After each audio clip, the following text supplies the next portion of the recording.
Welcome back. So we have a fifth kind of a bonus tip to offer you in our Interview Makeover series. And this is one that we teach because it's really important, particularly for people who've taken a career break, and particularly if it was a long career break. Yeah. And we call this strategy the back and forth. Yes. And if you've missed the other parts of the series, you're going to want to do that. We taught a bunch of other strategies that you can use when you're interviewing, Exactly. especially if you're someone who is relaunching or pivoting. Exactly. So the back and forth idea is that let's say my fictional person has taken a 15-year career break, which is not unusual in our experience. And they're asked to give an example of something that they've done. This is very common questioning, behavioral questioning. Tell me give me an example of when you've done X. And a really good example happened 15 years ago or 18 years ago. It's hard to lead with that example, even if it's your best example, because it was so long ago. I mean, think about it. The person you're interviewing with could have been 10 years old, literally, when you achieved that. So it just doesn't have the same kind of cachet or power. However, doing something for the Girl Scouts doesn't have the same amount of power or cachet for a different reason. So the idea of the back and forth is kind of literally go back and forth. So what we're going to do is demonstrate it first, just doing it the way most normal people would answer the question. And then we'll use that strategy as our makeover. You can see how much better it is. Yes. And so the question, I'm going to be the interviewer, Susan's going to be the interviewee, and the question would go probably something like this. Yes. So Susan, we are so happy to have you here.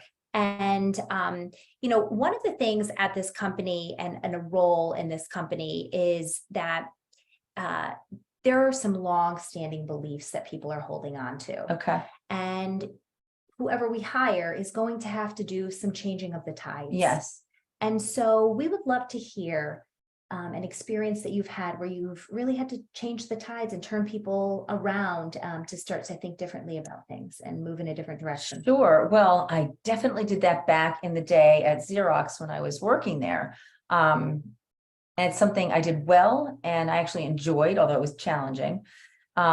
We were taking our whole marketing strategy. So at the time, we were sending out our salespeople to talk to clients, and we're talking like small clients all the way up to our major big three companies, the biggest 3 companies in the country or world. And we're training them to go in and teach them how to create needs, why you need copying and printing and faxing and computing devices in your company. It's kind of teaching them about the market and then selling from there.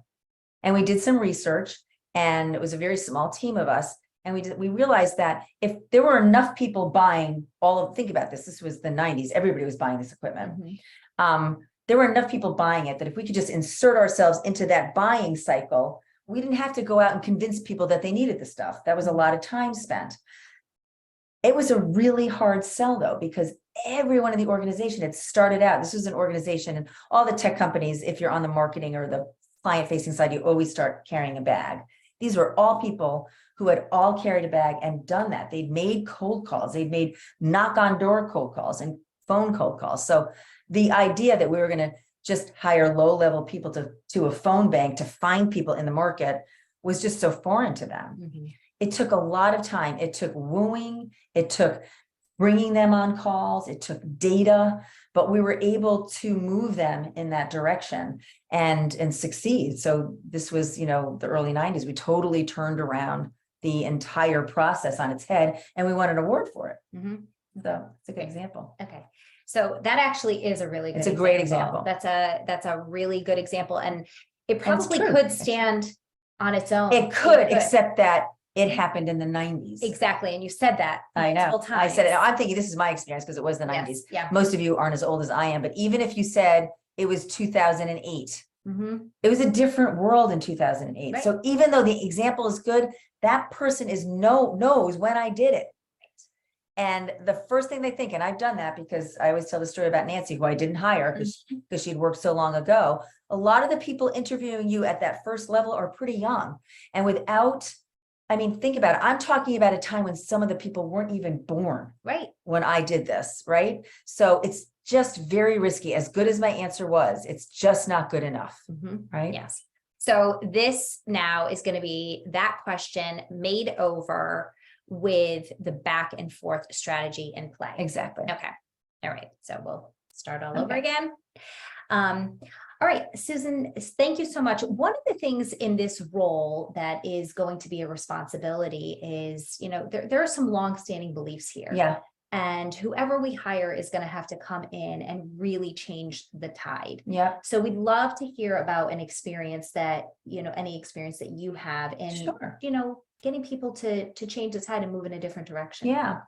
I actually think I have a few good examples. It's something that I think I've done well in different environments. And, probably the most contextually appropriate example happened a long time ago. And that was when I was at a major tech company, and I completely, and when I say I led the project, completely turned the way we'd always done business on its head. So we'd always done business through kind of a cold call model, trying to bring people on board and teach them why they needed a certain technology. And then we changed it so that we were using a low-cost call center to find people who already knew they needed the technology, and then insert ourselves in the process. And my team and I won a national quality award for that. It was great.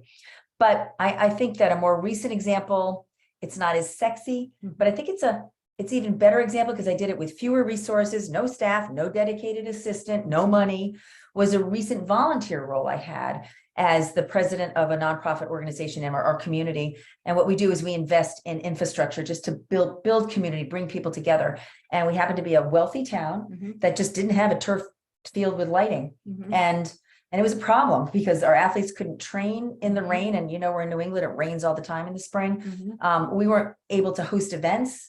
And unfortunately, our town leadership didn't want to pay for it. And so it had to become community funded. And this happened during COVID. So I was looking for my organization to raise $500,000. We launched our campaign in fall of 2019. And then 4 months later, or 6 months later, COVID hit. Yeah. So we were getting no corporate donations. We were getting a much lower, like a trickle of individual investments or donations, because people weren't working. So we were kind of relying on the goodwill of some of our more wealthy or businesses that weren't really affected by COVID. We actually, and this is a decision that I made, withdrew all of our grant applications. Our plan was to fund half of the money through grants, and we had a really good story to tell. We had some good opportunities there, but I felt that asking for money During COVID, yeah, when we are a town that could afford a field with lights, was just really tone deaf.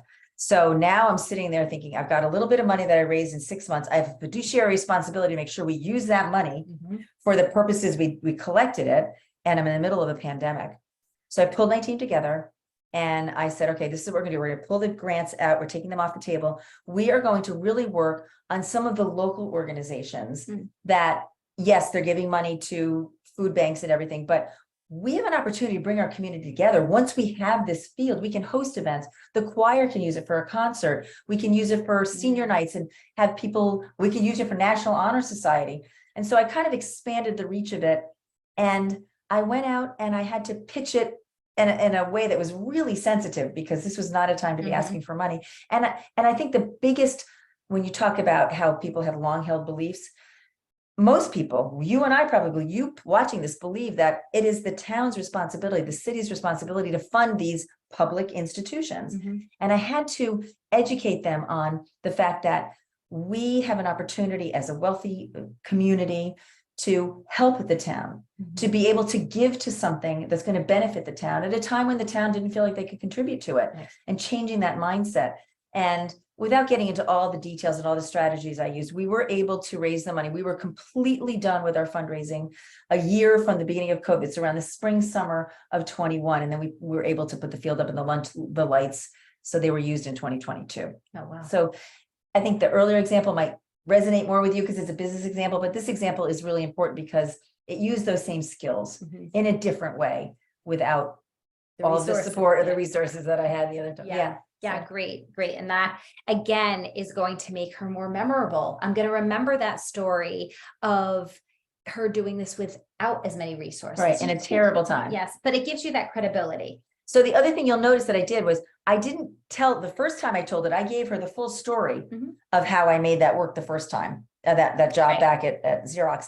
The second time, I gave her a very high level, Mhm. this, that. And then I gave the examples that were more current. And it's important because it does two things. Number one, it kind of bridges that gap. Mhm. It also connects the dots. I'm using those skills Mhm. of persuasion, of project management, of leadership in a different way. And it gives that big section. So in this instance, I have a very long gap, but it's giving that piece of my resume some credibility. Right. And connecting the dots that makes it feel like, okay, this is something that's really worth reading. Mhm. And in a global sense, I really hope that it helps when a person reads the next resume and sees that kind of experience to give it some value. Right. Okay. So there you have it, the next and last And the last, installment yeah. of our series on interview makeover questions. That was the back and forth. Yeah. If you liked what you heard today, you can hit that like and you can subscribe to our YouTube channel. We have new content that comes out every Monday. And if you want to learn more about us, you can visit us at www.preparetolaunchu.com. Thanks.